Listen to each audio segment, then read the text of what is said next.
So, here we go again. It's another installment of Heinz World History. And today will be fun. Trust me on this one.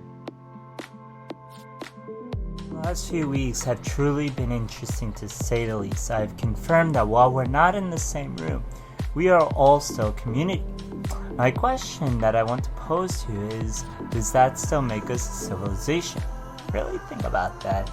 I think you know we are all more than merely names written on little boxes somewhere in the images of sad Pikachu, rain clouds, or what look like piñatas or music albums.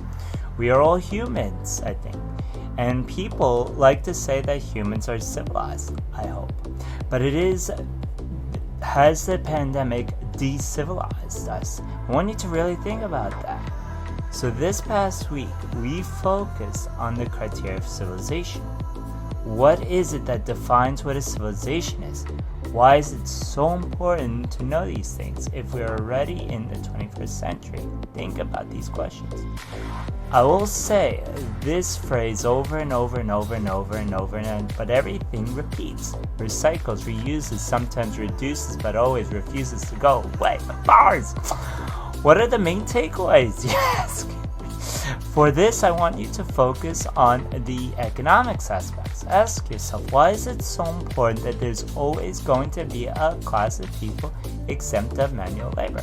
Why are the farmers always the basis of society and generally considered among the lowest rung and considered ignored? Why is it so important to have systems of recording information? Yes, it has everything to do with economics and also remembering history, but economics for a reason. Ask yourself that and other questions. Trust me, you'll end up asking yourself that much more. I also want to introduce to you the 8 themes of civilization. They're similar, but not the same as criteria of civilization. Think if the 8 themes of civilization are what's needed to build the civilization, criteria is what's needed to maintain it. Pastoralism or pastoralism is the movement of animals, while domestication is training them to do specific jobs. This goes with crops as well. Environmental impact is the manipulation of the land, building, destroying, cutting, moving, while irrigation, an example of that is the human manipulated movement of water to give that flow. You know, like my bars before. As the population increases, people organize themselves into strata based off of the allocation of resources, including skills, especially skills. This is what we call specialization. Interaction of these people and their specializations is trade and their resources too. I think that's all of them. Anyway, this week we'll be putting all the skills together as you evaluate the Neolithic Revolution, which was the first instance of civilization.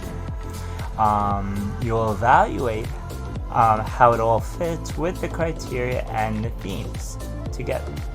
Then we'll start Mesopotamia, but gotta warn you though, things will be starting to really be picking up. Please stay focused, keep your head in the game. You guys are incredible, and I know somewhere deep down inside you think I am too.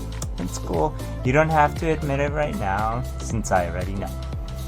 Anyway, before you call me lame, I shall end this here and now. Prior to that, smash that thumbs up button, subscribe, join the notification squad. Don't forget about that bell. Until next time, deuces, y'all.